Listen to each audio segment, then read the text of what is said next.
Hi everyone, I'm Magnus and welcome back to my channel.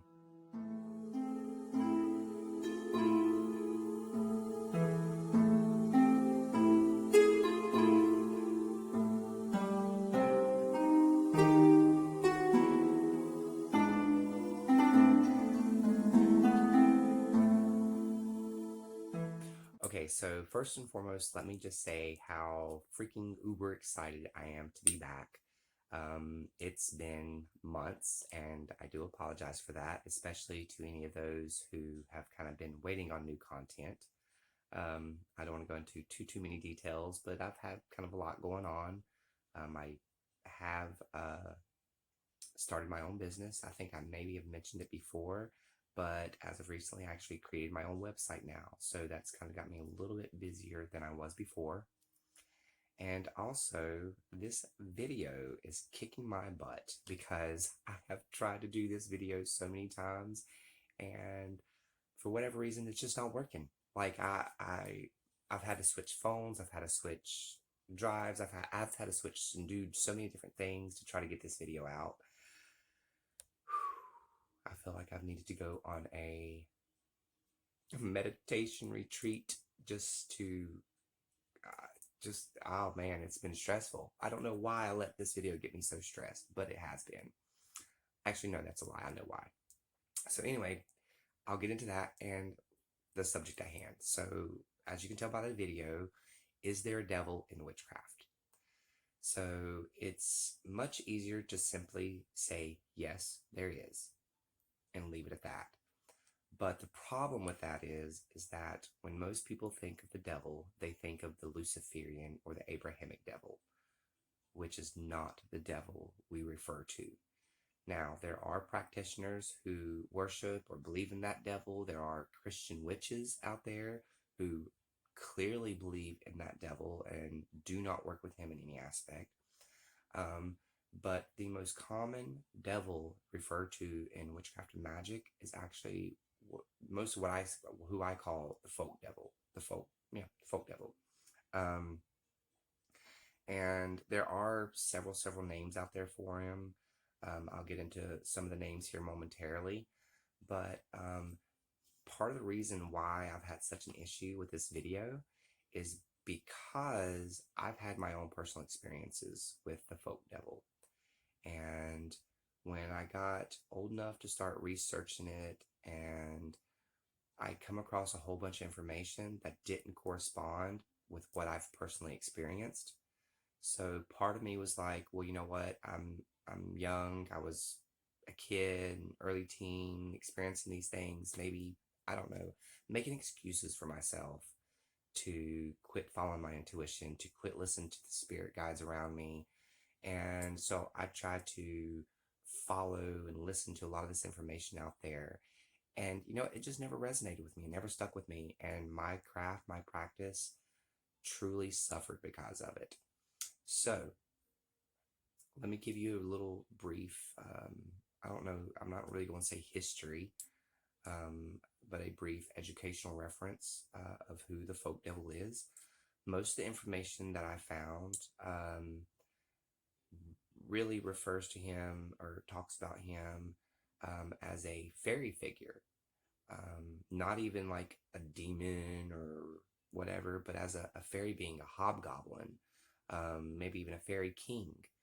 A lot of folklore and stuff that I've read about him talks about being like a woodland god, refers to him in that aspect. So, but then there's other instances where he's known as the Man in Black. People encountered this man wearing, a black suit, smoking a cigar, and a black hat, and it has nothing to do with a fairy figure. So a lot of the information out there it's very spread out, and I think it's intentional. I believe the folk devil is a mysterious, chaotic force who likes to stay that way. I don't think he wants his presence to be known exactly who or what he is and how he is. I think that's why he varies so differently from person to person and culture to culture. And I think that is fabulous. because there are so many similarities in these different stories and instances where he comes up, but at the same time, they're so personalized for that individual.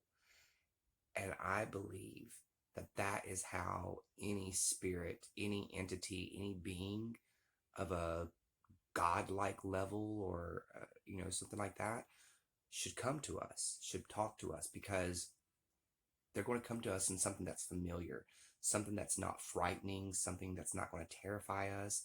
If it's their intention to terrify us, then they will. But if they're genuinely just trying to work with us, genuinely trying to communicate with us, I don't think they're going to come out in some horrible form. I think they're going to come out into a form that's most comfortable or familiar with the individual he's coming to.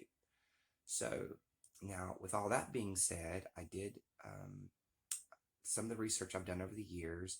I found what was it? HistoricUK.com has some good information on them. Um, there's also a more modern author out there, Gemma Gary. She's wonderful, got some great books that has references to the folk devil. You can also look up Elizabethan lore. There are different references to the folk devil in that.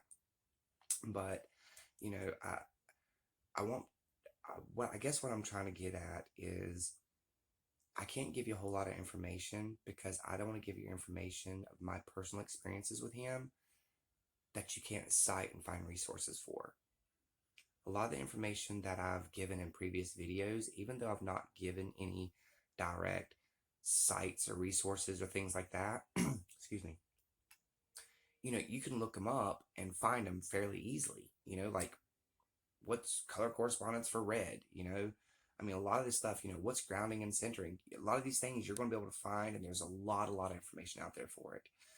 But when it comes to the folk devil, that information, even though I say there's a lot of it, it's so minute and so spread out. Like, I feel like all these different resources and stuff were people's, unverified personal gnosis or gnoses that they written down and that they were passed down through word of mouth or through stories and books. And now that's become the legends and lores and stuff of him. And that's the issue that I have, is because all of my encounters with him have been unverified personal gnoses, personal experiences that don't correspond, don't relate to other people's instances or experiences with him. So just know that if you go on a binge and you start looking him up and stuff, and you're trying to discover him and ways to work with him and things like that, you may start to, and you may realize that the way you're doing it, the way you're reading it and all this, and you're trying to put it into practice, isn't working for you for some reason. It's because maybe he doesn't want to come to you that way. He has been coming to me ever since I was a kid. I didn't know any better. The names that I'm going to tell you in a minute, I've never heard a reference to him and the name that he gave me, or he didn't give me a name, but in the name that I call him and the name that he told me to continue to call him. First time I ever saw him, I was a kid. I was little, probably 6, 7 years old. And I had, growing up in the South, it's usually when you refer to a gentleman, you say Mr. or Sir. It's the way it goes. And yes, ma'am, or ma'am to a young lady or to a woman. And so for him, I say, hey, mister, I called him mister, never thought twice about it. He, at first, my first encounter was almost a blur because it was so long ago. That's terrible to say. But every encounter after that has like left a burned image in my brain of it, And so when I said mister to him, he never corrected me. And over the years when I encountered him, I called him mister. And finally, at my preteens, early teens, probably say 11 to 13, I had encountered him again, and I asked him his name, and he told me Mr. will do. Very short and sweet, straight to the point. Okay, cool. Never thought twice about it. And then I realized that other people didn't see this guy when he was around. I saw him. I mean, nobody like questioned me like, "Hey, who are you talking to?" There's nobody there. It wasn't like that. But like after I encountered him and he left, I would mention something to someone about him, and they're like, "Who?" I didn't see anybody. You know, he was never around. Like nobody else ever saw him. And so um, at that time, as I'm started to kind of get into my practices, I started learning and reading about witchcraft and magic. I wanted to know who this Mister was. And so honestly, I really didn't know for years. It took me probably 5, 10 years. Well, 5 plus years. I was probably in my later teens um, when I was able to kind of go out on my own more and go to the library more and do my own research more. Um, and that's when I saw people, different um, references to a folk devil. And then I started reading about it, and I'm like, well, my encounters with him are very similar to some of these people's. But the name that I call him and the name that he said was okay to call him by, I never heard anybody reference him by. Um, the exact encounters, the way he presented himself to me, I never saw any reference to that. And so part of me started pushing all that to the side, what I knew of him already, and thinking, you know what? I was young. I probably wasn't seeing what I was seeing. I was making excuses for myself, knowing that my practice at that point, especially in my mid-teens and later teens, before I really started getting into this, was fantabulous. Like I was able to do a lot of wonderful workings at such a young age because of spiritual guidance and intuition. Like that's how my practice formed. It didn't form because I started reading books on it. I was doing magical workings and stuff when I was a kid, not knowing exactly what I was doing. It just came to me to do it. So when I started, getting out and getting all these books and information on witchcraft and trying to understand this mysterious man, um, my practice started to change because it came highly influenced by all these books and all this information out there. So it took some time. It took, dare I say, 15 to 20 years before I really understood who he was and how my experiences were different than other people's, because I believe that's what he wants. I believe he is a mysterious, chaotic force who wants to stay that way. He doesn't want his presence known, or it's not necessarily known, but he doesn't want that information out there about him like that. He likes that, kind of mysteriousness about him, I guess. I don't know. That's just the way I feel about it. I feel like he doesn't want to be like put on a pedestal and be like, here's all the information you can have about him. You know, I think because it is such a different experience with each person he encounters or each person who encounters him. So, yeah. So there is a devil in witchcraft, and he's considered the folk devil. Again, that's what I call him by. That's what several people that I know refer to him by who don't work with him. Most people who work with him that I know call him the Old One or the Dark Goat.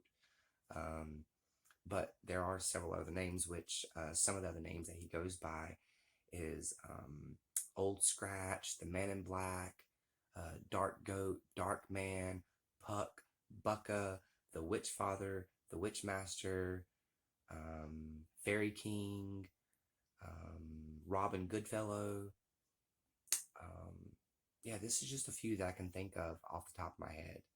So just know that if you do encounter a being, an entity, something, he may not be the typical entity or being that you think of. He may be the folk devil. So keep an open mind. I'm not really sure if I'm quite getting everything out that I really want to say because my mind is overwhelmed with it. There's so much that I want to talk about with it, but at the same time, so much of that information is personal because it's my personal experience, which I can't cite information. I can't cite resources for that.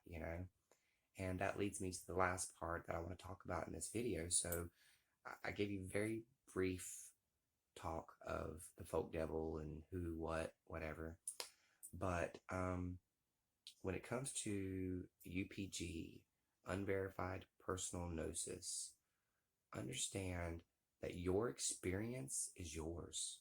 Nobody, and I mean nobody, can invalidate that from you. Nobody can take that away from you. You know, my experiences were mine and mine alone. And no matter how much research I did, no matter what I found out that there's no comparison, there's no correlation to my encounters as to other people's, you know? So when you start doing research on them, know that if you have encountered a being that you think to be the folk devil, it may not be in a book that you read, you know? It may not be on a site that you find online because maybe he came to you in a different way. Maybe he came to you in a way that was familiar or comfortable for you. Um, he's spoken to me telepathically. He's come to me in a physical form. But even when he was in a physical form, I didn't see a man dressed in solid black, smoking a big old cigar and stuff. He kind of looked just like an everyday older man, who would sit on his front porch playing the banjo or something. I didn't I didn't see any of these aspects that these other people see or that these other people talk about. And so that's part of the reason why I had such an issue with this video, because I want to be able to give you information that you can cite, that you can resource, that you can find, and it's easy to find. Easy to be like, oh yeah, this is where he got it from. Yeah, this is how he did that. But this is one of those cases that I couldn't do that. So just know that there is a devil in witchcraft, and depend on where you look up is depend on the sort. I mean, depend on the information that you get on him and the details of him. I definitely suggest looking up, if I haven't already mentioned it, which I think I did, but if I haven't already mentioned it, I would look up Gemma Gary. She's a really great author. HistoricUK.com is a pretty good website, talks about Robin Goodfellow. There's a lot of folklore and stuff from Cornwall, Wales, different parts of the UK that reference the folk devil, mostly in a fairy type setting, meaning like a hobgoblin or a fairy king or something of that nature. So, yeah, I hope that some of this information could help you a little bit, but at the same time, know that your experiences are going to be different, you know, and that's the reason it's so hard for me to do this, like to give you this information, because it's not citable. So I'm not going to go into all those details. I just really wanted to let you know that there is a folk devil. I want to let you know some different names for him, and I want to let you know that it's okay to not listen to anybody, me, other influencers, any of that. Don't believe what you read in books all the time or what you see on TV, and go with your intuition. Go with what spirit or whatever deity you talk to tells you. And if you don't speak with deity, but you're trying to communicate with the folk devil or something similar, open yourself up. Just be aware that your experience may be totally different than other people's. And that's okay. Like, really, that's perfect. That's the way it should be. If everybody had the same experience, then it'd be pretty boring. The craft is ever changing, ever evolving. Each generation, new things are created, new things are added. That's okay. So don't let me, or even though earlier I said other influencers, I'm not an influencer. I'm not a teacher. I'm not a mentor. I'm nobody, just somebody who's putting a little information out here. But there are real influencers out there who do this as like a profession and do it as a mentorship, sort of, so to speak. So, don't listen to them. Don't listen to me. Don't listen to any of us. Use the things that we say as like a grain of salt. You know, you can add it to your own recipe to flavor it, but it doesn't make it your recipe. It just makes it a grain of salt, if that makes sense to you. So, hope you're doing well. Hope everybody's all right. Hope you haven't missed me too much in the past few months. There is a lot more information. Well, a lot more little tidbits of information I wanted to give out, but it's already 20 minutes into the video and I feel like I've barely given any information. So I'm just going to go ahead and cut it shorter. and get off here. But I do want to say thank you for sticking around. Thank you for any support that you give, even if I don't get likes and more subscribers and stuff like that.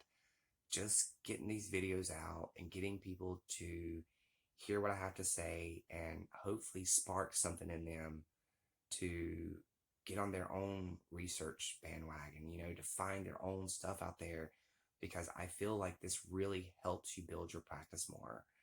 Every time that I get hooked on books and certain authors and stuff, I find myself, falling into their practices, falling into the way they do things. And I'm like, God, this is not me, stop. And I think it's just because it's so easy to influence people, whether intentionally or unintentionally. And so stick to you, stick to yourself, stick to what feels right, and never close that openness, constantly stay open to new ideas, new thoughts, new processes, new paths, things like that. And I think no matter what path you end up on, I think it's going to be perfect. I think it's going to be beautiful. And so, yeah, thank you for sticking around. Again, apologies for all my rambling like usual and for it taking like 3 or 4 months to put up a new video, but take care of yourselves. Be safe out there. And like I always say, be kind, but don't take any shit. Peace.